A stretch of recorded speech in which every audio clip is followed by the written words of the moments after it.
नमस्कार प्रेक्षकांनो, वृषालीज art and व्लॉगमध्ये तुमच्या सगळ्यांचं मनापासून स्वागत आहे. तर आज होता श्रावणी शुक्रवार, म्हणजे शेवटचा श्रावणातला शुक्रवार होता. त्यानिमित्ताने अशी छान पूजा केली होती, मन प्रसन्न झालं होतं आणि मग नंतर पुरणपोळीचा स्वयंपाक करत होते. तुमच्याकडे श्रावण शुक्रवारी काय करतात? पुरणपोळीचा नैवेद्य असतो की वेगळा काही पदार्थ करतात ते मला नक्की कमेंटमध्ये सांगा. आणि इकडे स्वयंपाक चालू होता तर वीराला कॅमेरामध्ये यायचं होतं आणि तिला कळत नव्हतं की मी कशी दिसते, तर म्हणून तिला मी इथे उचलून घेऊन दाखवलं. एकीकडे पुरण शिजत ठेवलं, एकीकडे बटाट्याची भाजी, वरण सगळा स्वयंपाक करून घेतला आणि मग नंतर पोळ्या करायला घेतल्या. पोळ्या करताना मला एक सांगायचं म्हणजे मी पोळ्या लग्नानंतरच शिकले करायला. असंच बघून यूट्यूबवर बघून, काकीला विचारून, आईला विचारून असं मग नंतर शिकले. आणि आमच्याकडे ना अशी चाळण आहे पुरण वाटायची.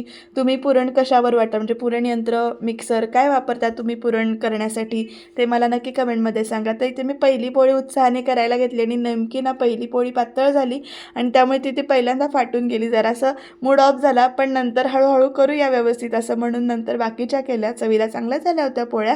आणि मग नंतर शेवटची पोळी, म्हणजे जेवढ्या काही पोळ्या केल्या त्याच्यात शेवटची पोळी फुगली होती. मजा वाटली शेवटची पोळी फुगताना. साधी पोळी जेव्हा आपण करतो तेव्हासुद्धा जेव्हा पोळी किंवा भाकरी फुगते तेव्हा एक मस्त मजा वाटते.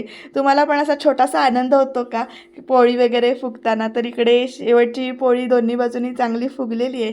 नैवेद्य दाखवला देवाला आणि मग नंतर संध्याकाळी देवीच्या दर्शनाला गेले. आमच्याकडे इथे असं महालक्ष्मीचं देऊळ आहे आणि त्याच्या दर्शनाला गेले. देवीची ओटी भरली. छान प्रसन्न वातावरण होतं. बऱ्याच बायका आल्या होत्या ओटी भरायला. आणि मग रात्री जेवण झाल्यानंतर आम्ही गेलो होतो आमच्या आजऱ्यात. मंदारदादा लहान मुलांची वानरसेनेची दहीहंडी ठेवतो, ती दहीहंडी फोडायला म्हणजे बघायला वीराला घेऊन गेलो होतो. इकडे पहिल्या 2 हंड्या छोट्या बांधल्या होत्या, उंचीवर, कमी उंचीवर बांधल्या होत्या, त्या व्यवस्थित फुटल्या.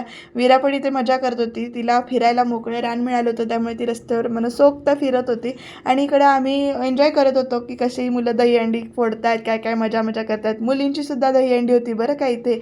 आता दुसऱ्या वेळेला जेव्हा दहीहंडीला उभं राहत होती, तयार करत होती, म्हणजे आता ही शिकाऊ पिढी आहे, एकमेकांच्या असं पूर्ण नाही, उचलून ठेवत होते खांद्यावर त्यांना. त्यामुळे मजा मस्ती, गोंधळ आणि नारळ, परत चुरमुऱ्याचा प्रसाद चालू होता, खात होतो चुरमुरे आणि मजा येत होती. जरा वातावरण असं वेगळं झालं होतं, पाऊस पण पडत होता तेवढ्यामध्ये. आणि ही बाकीची मुलं आली होती, त्यांना पकडायला ही छोटी मुलं पण पळाली होती, पण ती मोठी मुलं काही आली नाहीत दहीहंडी खेळायला. आणि इथे 2 थर लावतायत आणि मग खाली पडतायत, परत वर चढतायत. हेच तर या दहीहंडी खेळाचं वैशिष्ट्य असतं ना. म्हणजे आपण हार मानायची नसते, एकमेकांच्या साथीनं वरती जायचं होतं. आणि वीरा बघा इथे कशी फिरतीये, ती पण दहीहंडी फुटली की टाळ्या वाजवते सगळ्यांच्या इथे, मजा करत होते ती सुद्धा. पहिल्या 2 दहीहंड्या कमी उंचीवर असल्यामुळे लवकर फुटल्या होत्या आणि नंतरच्या दहीहंडी फोडायला मात्र वेळ लागत होता, कारण इथे थरच जमत नव्हता. मुलांची उंची, वजन हे सगळं मिक्स मॅच होतं, त्यामुळं काळजी करून चढवत होते प्रत्येकाला. इथे वरती कोण खाली उभं राहायचं, कोण वरती उभं राहायचं. हे आता साधारण 8-9 वर्ष झाली या मंदारदादा लहान मुलांची दहीहंडी खेळतोय. मजा येते तेवढीच छोटी छोटी मुलांची, कारण आजऱ्यातली दहीहंडी असते ती मोठी असते आणि खूप बक्षीस वगैरे असतं त्याला. मग ह्या लहान मुलांना काय आनंद पाहिजे ना घ्यायला, म्हणून तो वानरसेनेची दहीहंडी ठेवतो. त्यामुळे आम्ही पण जातो. मी वीराला घेऊन मागच्या वर्षीपासून इथे जायला लागली आहे वीराला घेऊन. तर इथे बघा, तर इथे चढतायत आपली आणि हळूच पडतायत, चढतायत, पडतायत, एकमेकाला हसतायत, कोणाला कुठे उभं करायचं, कोण तुरुतुरूवर चढतं. तर हा साई आहे, तो पटकन वर चढला इथे हळूच. आणि मग त्याने दहीहंडी ती फोडली आहे आणि ती अशा 5 हंड्या केल्या होत्या आणि आम्हाला सुद्धा तो मागे लागला होता की तुम्ही फोडताय का बघा, महिलांची आपण ठेवूया. पण आपल्या बायकांचा स्वभाव शेवटी लाजरा पडतो, कोण असं प्रत्यक्षात तयार होत नाही जायला. आणि मग नंतर शेवटी होय नाही करत आम्ही सुद्धा खाली उभं राहायला तयार झालो होतो. त्या जोडीला कोणतरी असलं की बरं वाटतं. त्यामुळं इकडे ही पडलेली आहे, दुसऱ्यांदा पडली, परत तिसऱ्यांदा त्यांनी उभं केलं होतं एकमेकांना. अशी धडपडत चालू होतं.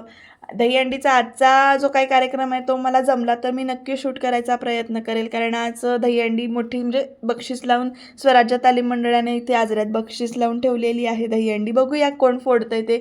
परवाची दहीहंडी कोल्हापुरातली संघर्ष ग्रुपने गडिंग्लजच्या फोडली होती, आता आजऱ्यातली बघूया कोण फोडतंय ते. तर इथे बघा मजा मस्ती चालू आहे अशी. दहीहंडी फोडताना एकमेकांच्या अंगावर उभं राहून जातात. खरं हेच तर म्हणजे टीम स्पिरिट असतं, खिलाडू वृत्ती ह्या खेळातून दिसून येते चांगली. त्यामुळं म्हणजे आणि म्हणतात आपल्याकडे तो कोट एक आहे, म्हणजे सुविचार असं म्हणणार नाही, पण एक टोमणा मारल्यासारखं, की दहीहंडी हाच एक सण आहे ज्याच्यात पाठीवर उभं राहून पुढं जायला मदत केली जाते, नाहीतर पाय ओढले जात नाहीत. असं जो काही कोट आहे तो खरंच तो इथे कधीतरी लागू पडतो, कारण एकमेकांच्या साथीनंच हा खेळ खेळायचा असतो आणि त्याच्यातच खरी मजा आहे. इकडे गोविंदा रे गोपाळा गाणं म्हणतोय, टाळ्या वाजवायला सांगते मी सगळ्यांना, त्यामुळे इथं प्रत्येकजण आता बघतोय की आता फोडतील आणि शेवटी ही दहीहंडी आता साईनं फोडलेली आहे. मजा आली अशी धरायचा आणि एकदा एकदा काय वरती चढल्यानंतर कधी एकदा फुटाणी नंतर तो नारळ पडून जायचा. चुरमुरे नंतर प्रसाद म्हणून वाटले जायचे आणि ह्यांनी डाव केला होता. शेवटची जी दहीहंडी होती ना, त्याच्यात हंडी होते, मध्ये होतं पाणी. आत्तापर्यंतच्या 4 ज्या काही हंड्या झाल्या होत्या त्याच्यामध्ये चुरमुरे आणि नारळ, म्हणजे चुरमुरेच तेवढे होते, खाली फोडल्यावर चुरमुरे खायले जायचे आणि शेवटी मात्र आम्हाला सगळ्यांनी भिजवून टाकलं होतं, कारण शेवटच्या हंडीमध्ये होतं इथे पाणी. असा हा खेळ चालू होता. रात्रीच्या वेळी गाड्या कमी गर्दी होती त्यामुळे काही वाटत नव्हतं एवढं. बाकीची छोटी छोटी मुलं फिरत होती. पावसानं सुद्धा हजेरी लावली. दहीहंडी म्हटलं की पाऊस आलाच पाहिजे ना, गोपाळांना भिजवायला पाऊस आलाच पाहिजे. तर इकडे ही अन्वीसुद्धा चढली आहे वरती. आता तिला पहिल्यांदा म्हणजे सगळेजण बाजूनं सांगतात की असा हात धर, तसा हात धर, पण तिचं धाडस होत नव्हतं त्यामुळे खाली पडलो. आणि हा एक छोटासा व्हिडिओ जो काही एकत्रित दहीहंडी साजरी केली त्याची तयारी कशी केली आहे, बांधली नंतर कशी, आणि मग सगळे एकत्र मिळून दहीहंडी फोडतानाचा असा जो काही व्हिडिओ केला होता, छान वाटत होता. इथे आम्ही सगळे बायका उभ्या राहिलोत, म्हणजे या बाकीची मुलं होती त्यांच्या आई आहेत आणि मी सुद्धा आहे बरं का ह्याच्यात. तर आम्ही खाली उभं राहिलो होतो, आमच्यावर बाकीच्यांना उभं करून मग ती दहीहंडी शेवटची जी काही होती ती फोडली होती. पुढच्या वर्षी अजून मजा करू, नवीन काहीतरी सुधारणा करू. तुम्ही सुद्धा तुमच्या गल्लीमध्ये किंवा तुमच्या गावामध्ये अशी लहान मुलांची वेगळी दहीहंडी तुम्ही करता का? मुलांना कृष्ण राधा बनवून सजवता का? ते कमेंटमध्ये नक्की सांगा. तर अशा पद्धतीने आजचा दिवस देवाच्या दर्शनात आणि दहीहंडीचा आनंद घेण्यात निघून गेला.